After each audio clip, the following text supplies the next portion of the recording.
This is Heidi. Heidi wants babies. Hi everyone.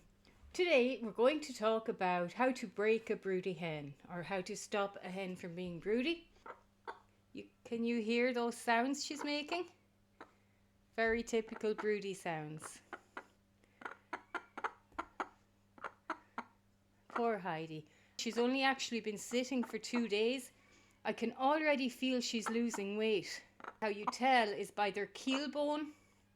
It's situated down here, just before their legs, well, for a few inches before their legs. But their keel bone, it shouldn't be jutting out. Nicely padded, I guess. You should be able to feel it. Poor Heidi. Heidi's a very tame little girl, but she's very confused at the moment, aren't you? I know, and I have to put her in jail. Once she gets out, she'll be fine. I'm just going to do it, so let's go. Come here, baby. It's okay, precious. Okay, here we go. Hold on, baby girl. Okay, baby. Hi. She's so pretty. Okay.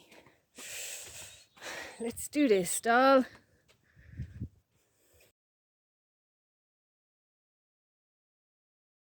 This is the base where the cage will go. So you can see I have a layer of cardboard down. I've got it covered with poultry lice and mite powder. And the cage is going to be lifted 5 to 6 inches from the ground, so it's elevated to let the cold air in under her, which you need to do to break the brood. It's got double doors and 2 windows, so it's well ventilated and well lit. This is the cage. So you can see it's a wire base. The wire base is all important. If you've got bedding in there, it's not going to work. They need the airflow under them. So this is how I give them their food and water. I just have 2 tubs tied with wire to the side, and you can just pop out the tubs to wash them. I find it really handy. I do this for most of my birds, and it works for everybody. You can just pop them out when you need to and then click them back in there. And the cage is made up mainly of half-inch wire and 2x1s with a few lats around the base. There's plenty of room underneath the cage. You can see it elevated there. It's about my hand's width of a space. So we're talking 5 inches, maybe 6 inches. So it's really easy setup. There's lots of ventilation in here, which is necessary also for the cold airflow. So plenty of room for air to come up and under Heidi's poor belly. So this cools her down and breaks the brood. I'll just open the door. Hi, Charlie. That's my dog, Charlie. You might see him in the back of my videos. He's shy. Okay, so I'm sorry, Heidi. So I'll just leave this up on top while I put her in. Now, baby girl. Good girl, I know. Good girl. It's okay. It's okay. Poor Heidi, and she's dirty and everything. See how everything's bits of dirt hanging off of her and everything. It's not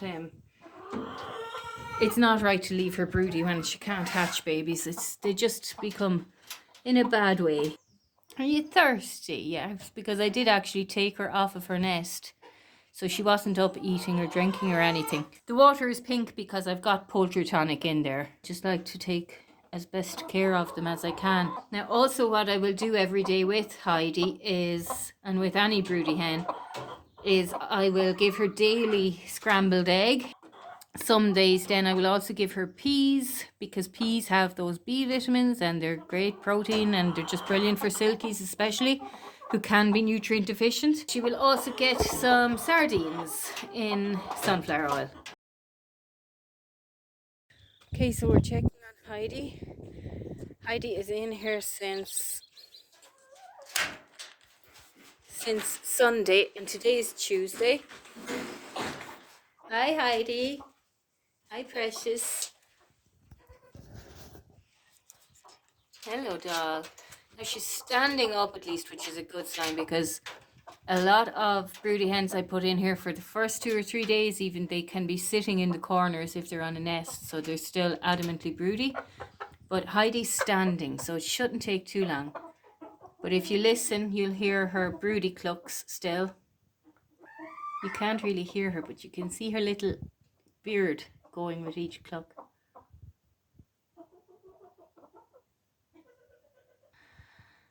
So she's obviously still broody. It's going to take another few days. She's getting some sunshine at least. She was waiting adamantly for the sun this morning actually. So I would hope it's not going to take her like a week to break the brood, because she's up and about. She's obviously still broody. She's clucking away. But hopefully it won't take too long. So here we have scrambled egg.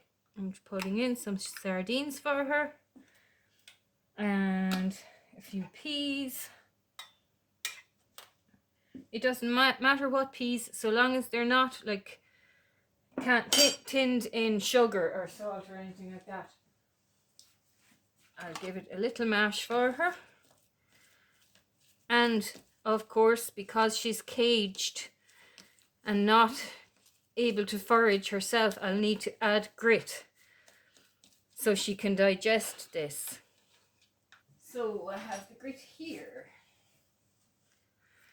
It's just from the garden, or the yard, should I say. We have a stone yard. So this is going to Heidi.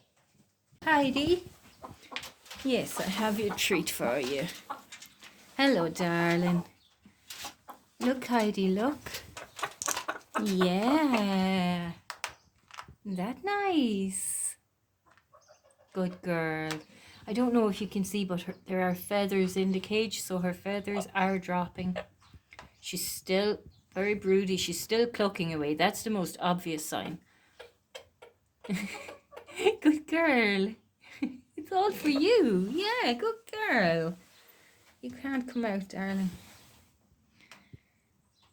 But yeah, she's doing well.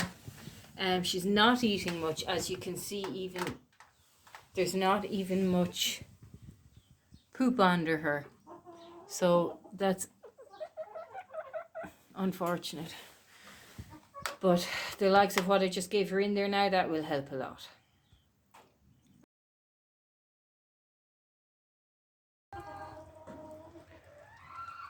Hey guys, we've got snow. Poor Heidi's in Broody Gaol. She's doing good though. Today is day 4. She's in here since Sunday. This is Thursday.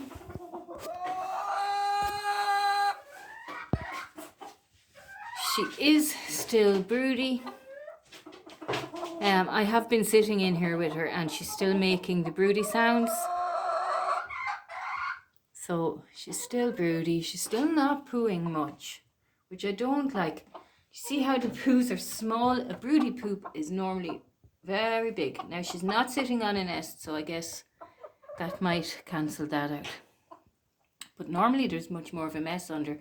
Now normally also I would sweep out under here each day, but I want to show you at the end of her broodiness how much of a mess they make, and hence why it's important to put something in there to be able to clean it out easily. I have cardboard in there. A lot of people use newspaper. The only reason I don't is because I don't buy newspapers, so I don't have them.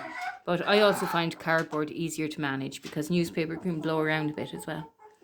So yep, day 4, we're not there yet. Okay, so I have a confession. I brought her inside last night. It was down to -4 degrees and I just wasn't comfortable with leaving her out there in a bottomless cage in -4 Celsius. So Heidi's inside. Good news, however, her brood has broken. She's not making the broody sounds anymore. She's very alert. Indeed, she's just annoyed now that she's in a cage. She's very energetic. She's running around the cage. She's eating like a savage, as you can see by her poos over there on the far side. So she's back acting like a normal chicken. However, you now leave her one more day. You need to make sure that the brood has fully broken. The fact that she's not showing signs anymore, it means the prolactin has decreased. But her mindset also needs to decrease. So you need to just really be sure she's not thinking of sitting. So we leave her one more day. Now I won't be leaving her in the cage today. She's going to come out around the house for the day, or for a couple of hours at least, and run around a bit. I can't let her outside, unfortunately, because there's snow everywhere. 5 days in the cage and her brood is broken, thankfully.